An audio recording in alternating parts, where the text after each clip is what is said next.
Acest program poate fi vizionat de copii în vârstă de până la 12 ani, numai cu acordul lor sau împreună cu părinții ori familia. Genul programului: documentar.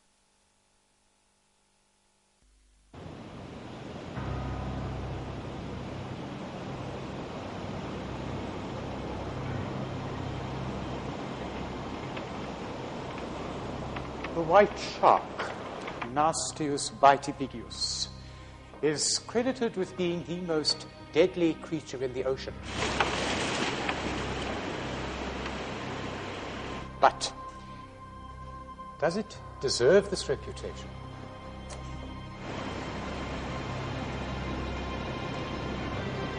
As we study the oceans, we come across a harmless-looking invertebrate. The box jellyfish, also called the marine stinger or the sea wasp. Here. Canurex flicere, or Chirosalmus quadrigatus. How venomous is this creature? Huh?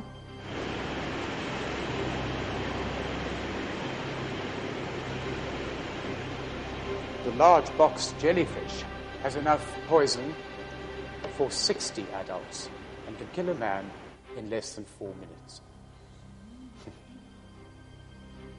No other creature can kill a human being so quickly.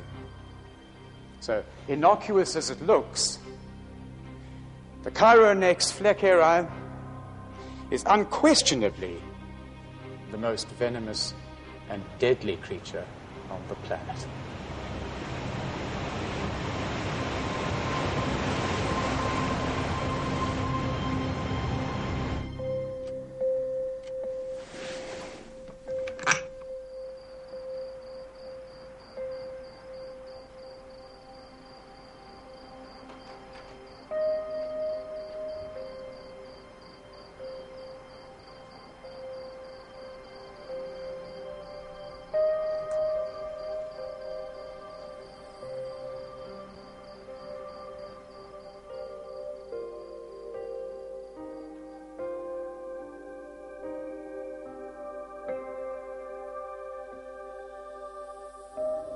I was 26 years of age when my brother wrote to me in Durban, and he was in Perth at the time, in Fremantle. He said, "I'm getting married." So I thought, well, it's a bit of a shock. I was a confirmed bachelor, and he said, "I'm getting married back in New Zealand. Will you come back for the wedding?" And so I came down to Cape Town, visited some friends, stayed at Bantry Bay, and decided to return via Reunion Island back to Mauritius, and then back to Perth in New Zealand. I'd lived in the fishing village the first time I'd arrived on the island, on the yacht, on the Constellation, on a schooner, and so I'd made good friendship with them. I lived there for a number of months, and because I was a diver, they took me night diving numbers of times. The first time I was terrified, but then I overcame my fear, and they used to go for crayfish or for crayfish in the middle of the night. Why not come home with me now? My husband's away. He's not coming back tonight. I have to go with my mates tonight. I'm leaving for New Zealand in a couple of days, and it's my last chance for a night dive. I'll wait for you.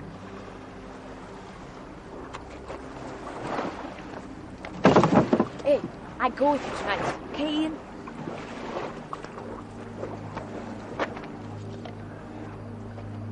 I'll come around when I'm finished, okay? I give you a good time tonight.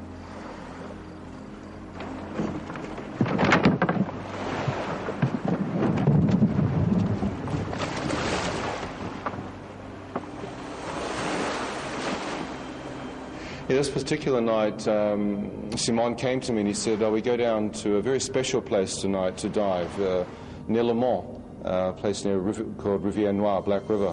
And I said, "Maybe there's a storm at sea, Simon. Maybe the surf will come up. It'll be too dangerous, huh?" He said, "No, this storm, it misses us. It goes past. It'll be good diving. Please come, Ian." I was a little bit reluctant, but I decided to go. At about 11 that night, we rowed out onto the outer reef and then went down from Tamarin towards Rivière Noire, Black River. I suppose we got in the water just after maybe 20 past 11. Okay, go on. Tell us where you see the stuff. Go first. Okay, I get the phone. Yeah.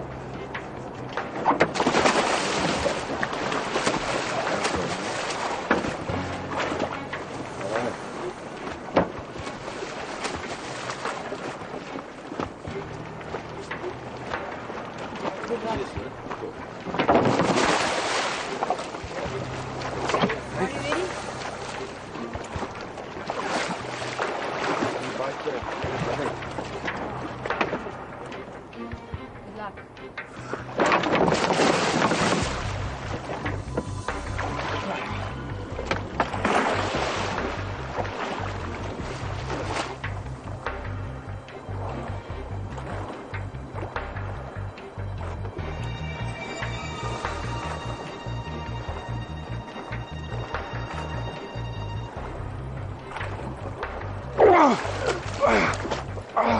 What's happening?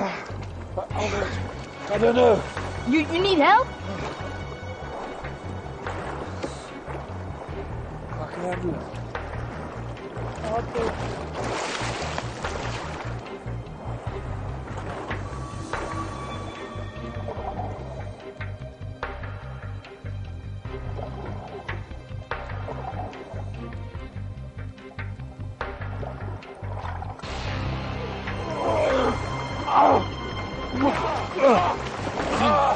What's happening?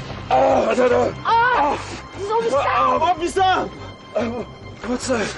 It's the invisible one. This one can kill you. Are you crazy? You got timing and you don't know this. Come on. How many times did he hit you?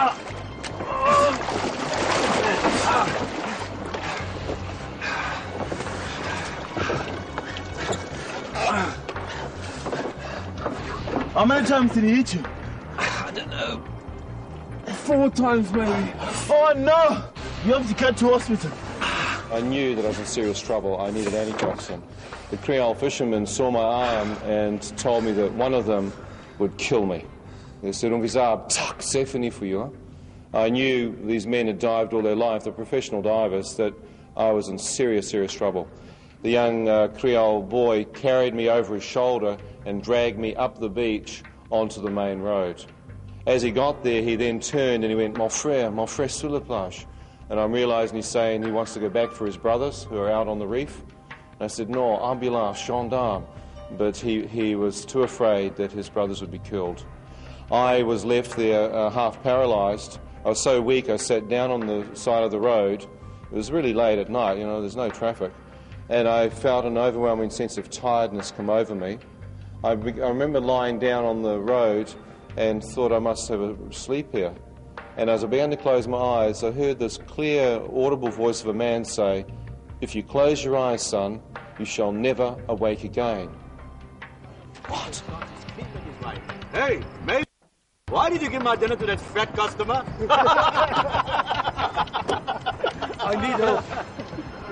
Well, we cannot help you. We got customers. I've got to go to the hospital. He told you we cannot help you. We've got customers in the restaurant. Sorry.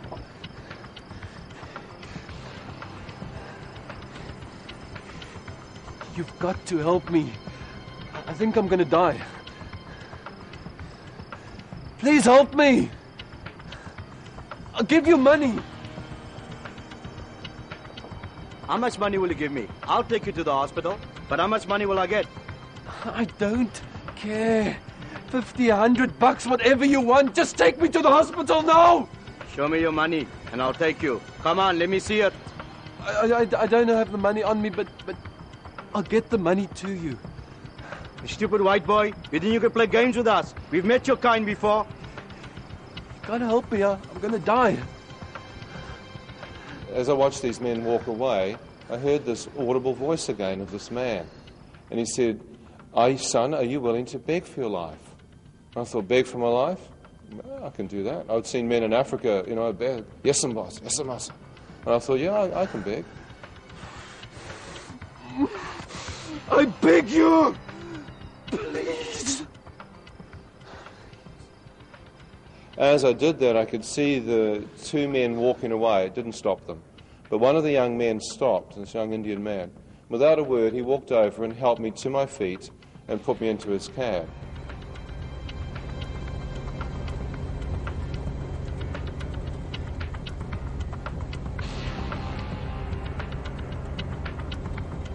What hotel are you staying in?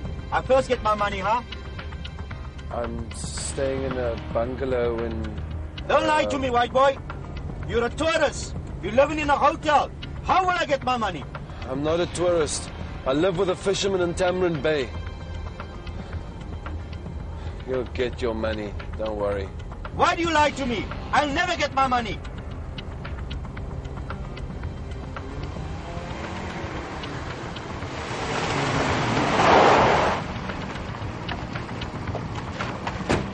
You get out! You get out now! What are you doing now? Get out! Now! Can't move. Oh, my legs are gone. Oh, my...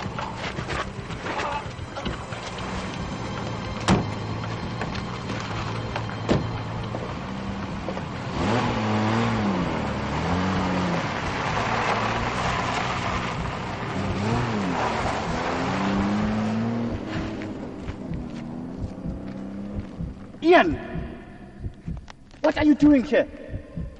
What happened to you? You drank! Just look at you. What did you do?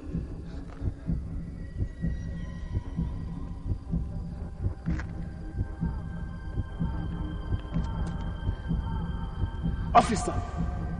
The invisible one. He said, Pardon, huh? A symphony for you. He quickly carried me in his arms into the hotel. He placed me in a rattan chair just next to the swimming pool where the Chinese owners closed the bar, were playing mahjong and drinking whiskey. Danielle put me in the chair and took off into the night. I thought, where's he gone? 来一个，哇，第一没有，砰，哇，双向踢，呀，来，一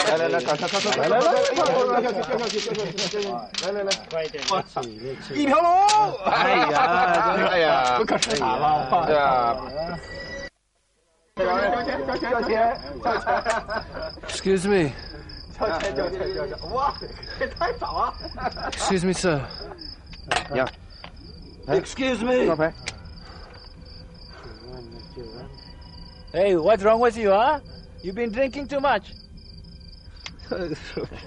来，轮到你，轮到你。 You just don't throw up in my swimming pool, huh? 来，轮到你。 Stupid white man. 走，来，等会儿，快点，Sir. Excuse me. I need to get to a hospital. Jellyfish. Please. I need to get to a hospital. Please. Hey, you stupid man, huh? Look here. Hey? Why you put the needle in the arm, huh?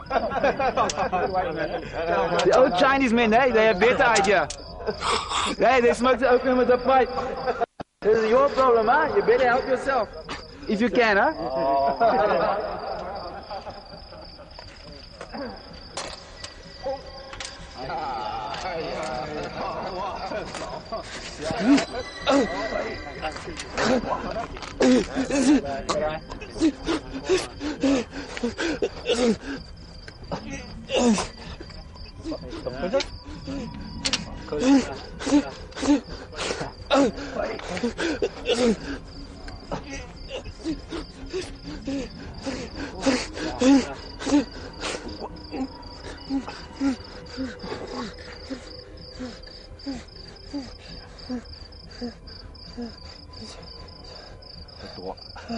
Please. Take me to the hospital in your car. My car? Please. I'm going to die. No, huh? Impossible, man. Why are you so worried, huh? You just wait for the ambulance, huh? I cannot take my car. Not possible, man. Don't worry, huh? Everything will be fine, huh? Everything in me was just so angry. I just couldn't believe that he wouldn't take me in his car. I actually felt like hitting him. And I actually went to hit him. But my right arm was paralyzed. I thought, how could I hurt him? I tried my left hand, there was still strength in it. So I thought, I know what I could do. I could reach up and grab his shirt and pull him into my forehead, just give him a headbutt. And I thought, he'll remember what not to do with a dying man. And as I'm about to do that, I'm right on the edge of about to pull him into my forehead. I hear this clear voice of this man again say, Son, if you do that, the toxin is so close to your heart, the adrenaline rush will kill you. I thought, that's true. What's this voice? Each time I hear it, it's so accurate.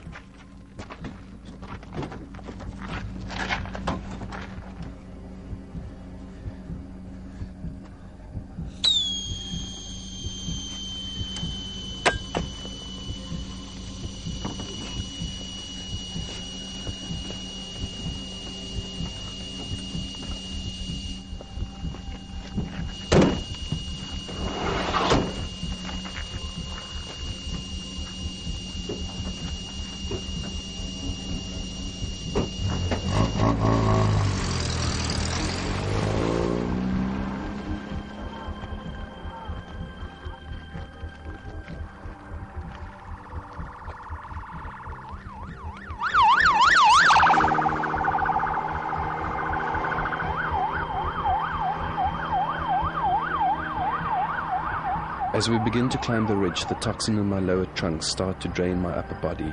I feel it hit my lungs and my heart. I feel my mind shutting down as compartments of it literally die. As I'm there fighting for my life, I begin seeing things. So I'm lying in this ambulance, and then I start to see a small boy with blonde hair appear before my eyes. It's like a video clip of someone's life. I become frighteningly aware that this video clip is me.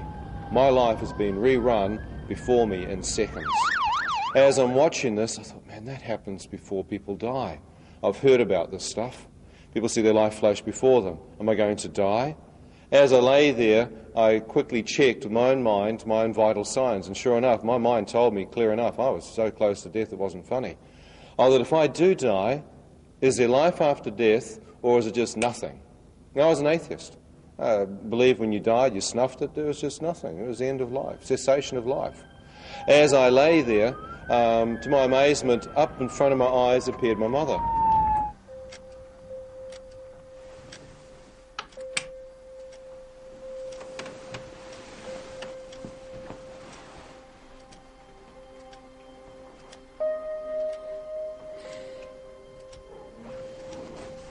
I had no idea until I returned back to New Zealand, but at that precise moment back in New Zealand, my mother, who had prayed for me every day of my life, had just heard God speak to her.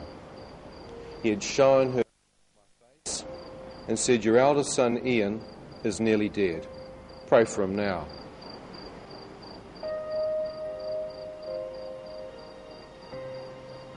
Why are you praying, Mum? What's the point? There's no God. Ian, no matter what you've done, no matter how far from God you might be, if you call out to Him from your heart, He'll hear you and forgive you. God couldn't forgive me. It was too late for that. Pray from your heart, Ian. Pray from your heart. From my heart? My heart feels like stone. It's rock hard. Pray from your heart. I thought maybe I've been wrong. Maybe there is a God. I thought, what do you do? What does a man do before he dies? And which is the true God? I've seen thousands of different gods through Southeast Asia. Who has the true God? Who is he? As I lay there, I said, God, I do not know who you are. I don't even know if you're real. I feel like a hypocrite even trying to pray here, having never believed in you. But if you are real, please help me to pray. As I said that, words appeared before my eyes. Forgive us our trespasses and sins. I thought, forgive us our sins? I thought, my heart's like stone. Is there anything good left in there? I said, God, if there's anything soft or anything good left in my heart, I sincerely ask you to forgive me of all my sins. I have no time to list them all because there are so many. But if you can possibly hear me and forgive me, I ask you to forgive me of all the evil that I've done in my life. As I said that, the words disappeared. Fresh words. Forgive those who have trespassed and sinned against you. I thought, that's easy. I'm not a vindictive person by nature. Yeah, no worries, I can forgive anyone, no matter if they backstab me or rip me off. Yeah, I can forgive people. So I said, God, I forgive anyone, no matter what they've done to me, I forgive them.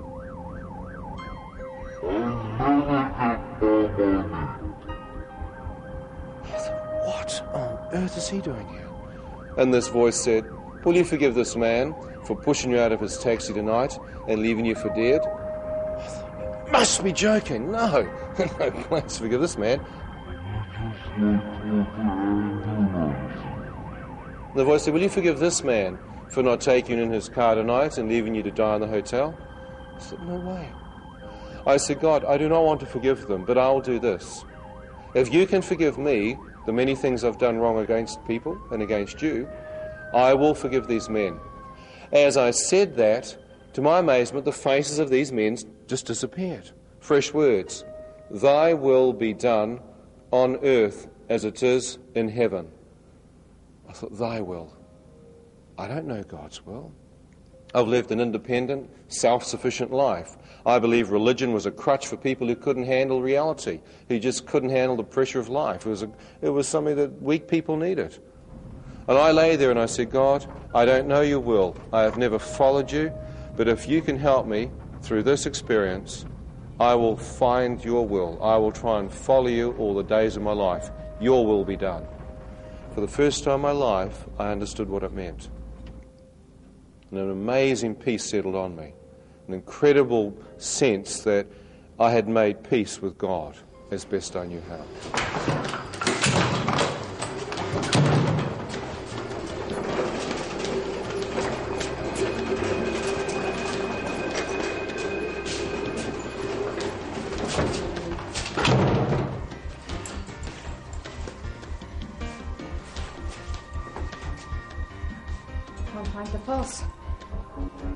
I can't find the pulse.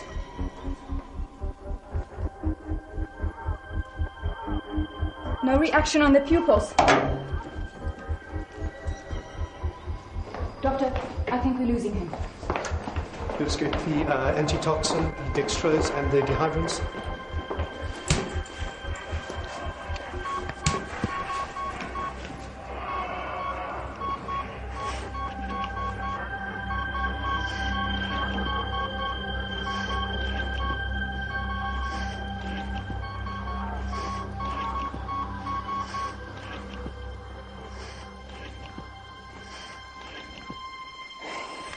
Dilated and fixed. We lost him. Let's stop resuscitating. I felt a release. The battle, the pressure had gone. I thought, what's happened? Next moment, I found myself upright, wide awake, but the place was pitch black. I could feel fear just grip me. I then heard a voice to my right scream out to me and say, "Shut up!" Another voice to my left, "You deserve to be here." I went, "Deserve to be where? Where am I?" "You're in hell. Now shut up." I thought, hell? Am I in hell? I didn't even believe in hell. I always thought hell was a religious trip put on people by Christians and other religious beliefs that would scare people into following their faith. Oh, that if you scare people enough, maybe they believe in your God, huh?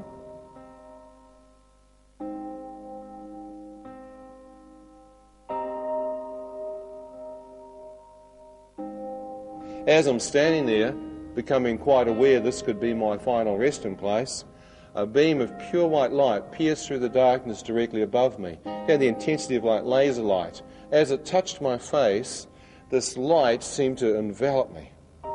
As it did, my body took on a weightless sensation, and I found myself being lifted, translated off the ground up into this beam of pure white light.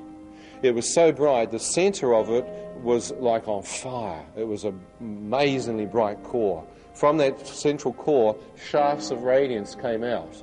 And as I looked out to the extremity of my vision, I could see the light. And I thought, man, what is it? As I thought that, the voice that I'd been hearing on the road and in the ambulance, the same man's voice spoke from the centre of the light. I thought, there's someone. And to my amazement, he called me by name. He said, do you wish to return? He said, if you wish to return, you must see in a new light. I saw these words appear. God is light, and in him there is no darkness at all. 1 John 1:5. I thought all other teachings I'd heard said God is light and dark, yin and yang in the circle of life is good and evil. Man has good and evil, therefore God, who created us, must have light and darkness within his person and character. I saw that played out through different religions and through different gods within their religions of light and dark, good and evil. But this said God was light, pure light. I thought, I'm looking at that. I thought, is this God? Am I looking upon the presence of God? Pure light. I said, God, you can't accept me. I've cursed you. I've done many things wrong. Why? And as I told him the things I'd done wrong, the intensity of his love got stronger. And I found myself filled, just filled with love and acceptance. I was totally at peace. And I knew that God accepted me. I said, God, could I come through the light that surrounds you? I heard no response. I thought, if he can accept me, surely he will not mind. I stepped into the light. Now, I had lost my purity many years before, but this purity seemed to come into me. I felt crystal clean. I started to feel like I was an absolutely clean new person. I began to walk in closer. I thought, if I could see his face, I'll know who God is. I came within a few feet of his presence. I began to place my face into the light, and as I did, he moved. The entire light that surrounded him moved. It's as though he did not want me to see the form of his face. I found out later that no man looks upon the face of God and lives. I believe had I seen the face of God then, I would not be here talking to you. I would be with him for eternity. As he moved behind him, I could see the same circular shape opening as the tunnel.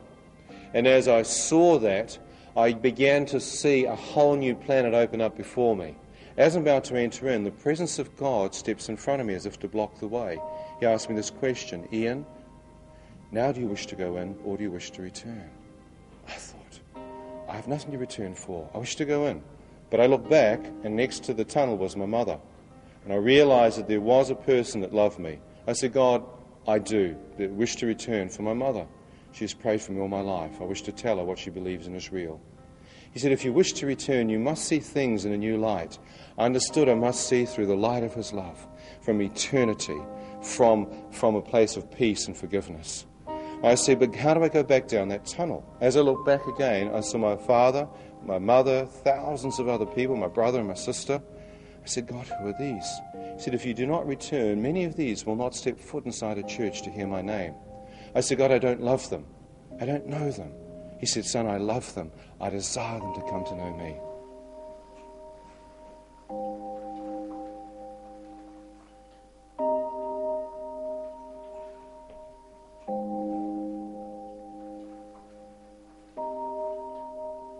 I watched the poor doctor's face go as white as a sheet.